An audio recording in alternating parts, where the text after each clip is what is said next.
nuovo assieme ad ore 7, ci eravamo lasciati con le previsioni del tempo e anche adesso parliamo di maltempo in montagna. Andiamo nella pagina del Messaggero Veneto, strada del Lumiei ancora chiusa, la conta dei danni allarma i sindaci, lo vedete l'articolo nelle pagine di Tolmezzo Carnia. Ci sono le foto del fronte nevoso che minaccia la strada regionale dell'Umiè, la protezione civile che pulisce le strade a Foni di Sopra, volontari al lavoro per sistemare la pista a Ravascletto e ha creato disagi. La slavina che si è abbattuta in Val Raccolana creando un muro di neve e detriti che ha interrotto la strada regionale 76 che da Chiusaforte porta a Sella Nevea. Vedete anche le immagini dei lavori appunto nella notte tra sabato e domenica. Valanga,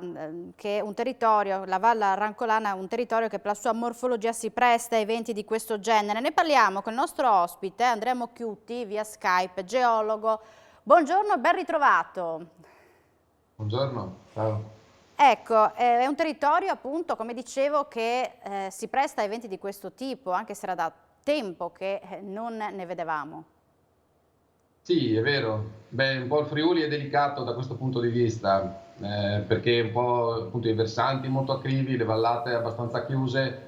Sì, sia il comune di Chiusaforte, ma anche la vallata dell'Umiei, queste valanghe sono abbastanza ricorrenti. Per fortuna non ogni anno, ma in occasioni di precipitazioni nevose così forti come questi giorni è abbastanza logico che questo avvenga.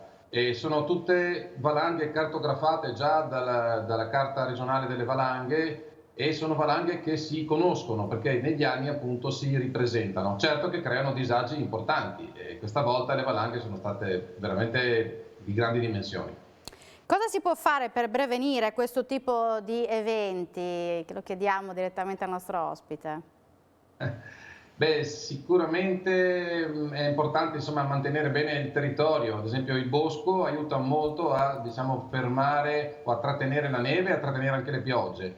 Quando manca il bosco, chiaramente la montagna è meno protetta. In altri casi le situazioni sono talmente grandi, cioè le zone di distacco delle valanghe sono talmente ampie che è veramente difficile intervenire. È possibile farlo ad esempio con dei paravalanghe, si fa quando le valanghe minacciano direttamente le abitazioni o si fa quando minacciano delle piste da sci. Certo che proteggere tutte le strade della montagna del Friuli dalle valanghe sarebbe un'opera enorme e oggettivamente anche abbastanza inutile.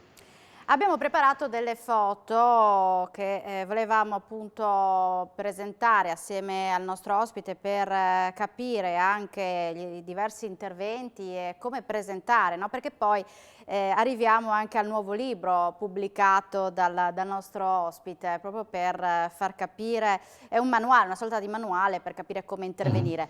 Ma volevo chiedere al mio regista Tiziano Campigotto di proporre le diverse immagini. Ecco. Sì, sì. Infatti qua passiamo un po', le valanghe è un problema insomma che è risolvibile in inverno, le frane invece i massi ci sono tutto l'anno. Questo è un problema un po' diverso anche perché è più difficile da prevenire. Certo che è possibile fare degli interventi e ne vedete molti sulle strade, no? Tutte quelle reti che vedete sulle strade o le barriere paramassi. Questo ad esempio è Bordano di questa primavera, come altri casi insomma nella nostra montagna che è una montagna tutto sommato abbastanza fragile. È un territorio sismico, è un territorio con le rocce molto fratturate. Questo invece in Trentino che vedete, questa è eclatante, l'ho Beh messa sì. perché è veramente pazzesca. Vedete quella casa è stata proprio spianata dal masso che poi è sceso, ha distrutto anche il vigneto ed è arrivato fino sotto. Quindi possono essere veramente importanti. Nella foto che vedete è un'operazione di disgaggio. Quando è possibile, anziché cercare di trattenere le masse vengono disgaggiate, in questo caso con l'esplosivo, in altri casi invece vengono fatte le operazioni a mano, facendo scendere a valle i massi, chiaramente con la strada chiusa. Questa nella foto che vedete adesso invece ci sono delle reti, sono delle reti in aderenza e è un intervento molto semplice e frequente, lo vedete sulle moltissime strade, e nella foto attuale invece sono delle barriere paramassi. Le barriere paramassi sono diverse dalle barriere fermaneve perché devono resistere ad energie molto elevate, parliamo di fino a 10.000 kJ, quindi energie che devono essere in grado, e strutture che devono essere in grado di trattenere massi come questo che ha 2-3 metri cubi. Questi massi quando scendono sono veramente pericolosi. Questo è un caso particolare, stiamo andando a Pontebba, la strada per Pontebba, dove una barriera paramassi è servita anche a trattenere una piccola valanga, quindi un'azione insomma duplice, dove però è necessario in ogni caso anche intervenire poi con la manutenzione. Queste sono barriere da 8000 kJ installate proprio poco tempo fa. E in quest'ultima foto invece vedete come gli interventi di soil nailing, appunto di sistemazione del versante e di ingegneria naturalistica, possono trasformare quella che era una frana in un versante verde dove poi la vegetazione riprende possesso del territorio e va a fare quell'azione importante con le radici di trattenere il terreno, evitare l'erosione superficiale e ridare di fatto funzionalità sia al versante che ai corsi d'acqua che vedete. Quindi c'è modo di intervenire e gli interventi sono abbastanza specialistici.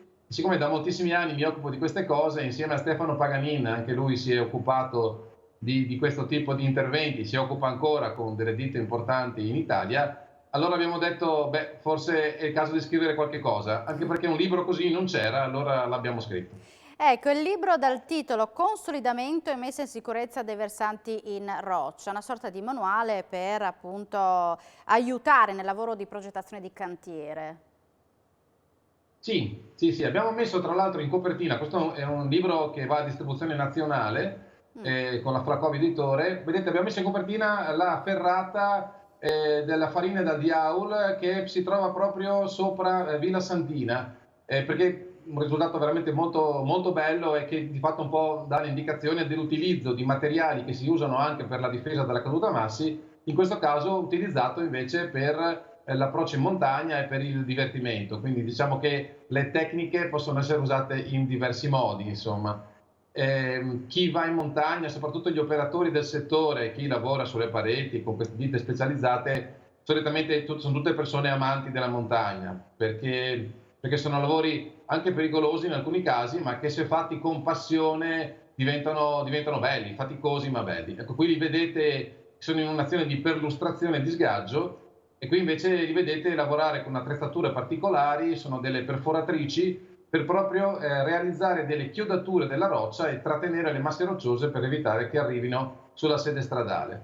Ecco ancora delle operazioni di pulizia, delle barriere che vi dicevo prima, quelle per passo pramollo, quindi lavori specialistici, duri, ma anche molto belli per chi è appassionato di queste tecniche. Molte delle persone che lavorano in questo settore durante la settimana lavorano sulle barriere e il sabato e la domenica vanno ad arrampicare. Un po' come faccio anch'io perché la montagna poi diventa un lavoro e una passione al tempo stesso. Quali sono le aspettative da questo libro? Immagino che ci siano diversi riferimenti anche al nostro territorio all'interno del libro. Sì, moltissimi, perché abbiamo portato le nostre esperienze, io e Stefano Paganin lavoriamo di fatto nel Triveneto e poi nel sud Italia e abbiamo portato ovviamente prima le nostre esperienze e poi altri casi a livello nazionale. E, beh, ci aspettiamo che sia un manuale sicuramente per gli operatori, ma anche per chi vuole approcciarsi per la prima volta a questo tipo di problematiche, quindi capire qual è la filosofia dell'intervento, come si interviene, perché fare certi interventi e non altri. Diciamo che quello che è importante è che ogni volta, prima di qualsiasi intervento, è importante capire prima e poi intervenire, no? Invece molte volte magari nell'emergenza si rischiano di fare cose un po' veloci e poi dover rimetterci mano. Qui sono delle barriere, ad esempio. Guardate qui che stanno disgaggiando un masso, guardate le dimensioni del masso che sta scendendo. E quindi diciamo che viene spiegata la filosofia e la tecnologia per poter fare gli interventi, per arrivare poi anche a indicazioni tecniche molto specialistiche con tipologie di perforazione, come realizzare le opere, le problematiche che ci possono essere, le voci di capitolato. Diciamo va dall'introduzione alla questione tecnica. Questo è Lussari che insomma ci vuole anche un po' di paesaggio ogni tanto, qui i Certo. problemi di massi non ne hanno Lussari. Molto bello, molto bello. Grazie davvero ad Andrea Mocchiutti per essere stato in nostra compagnia questa mattina, sempre molto preciso, puntuale, insomma davvero grazie e complimenti anche per questa novità, questo ultimo lavoro. Grazie molte. Noi andiamo in Ciao. pubblicità, poi ci ritroveremo dalle 7. Grazie.